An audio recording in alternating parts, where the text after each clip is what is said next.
ទិដ្ឋភាពនៅក្នុងវត្តពោចក្រោតវត្តហើយវត្តកុលតឹង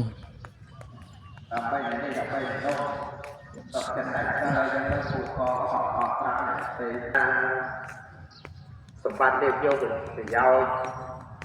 គិតតែពីរឿងខ្លួនឯងតែតែមកថាធ្វើដើម្បីខ្លួនឯងបើសិនបើយើងធ្វើដើម្បីសម្បត្តិលេបយកហើយធ្វើដោយអំពើអធម៌អត់មានសិលអត់មានបញ្ញាក៏មិនល្អទេមានបញ្ញាប្រកបដោយធម៌អញ្ចឹងបើយើងមានសិលមានបញ្ញាប្រកបដោយធម៌ហើយធ្វើទៅ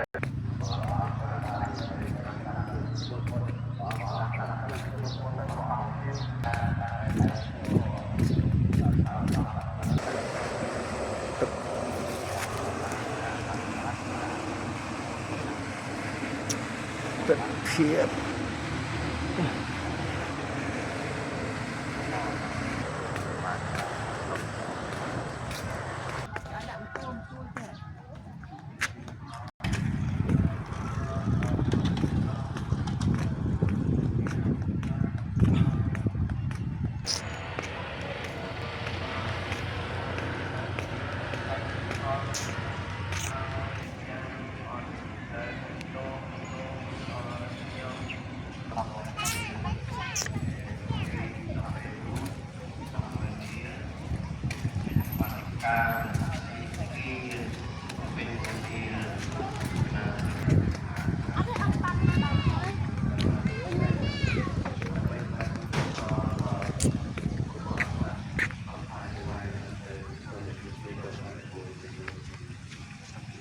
yang mau mengenal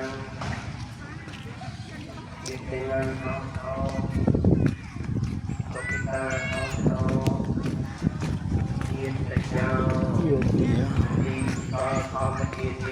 chị tham ạ nam mô tịnh niệm bồn sống bục cô xa tiền lại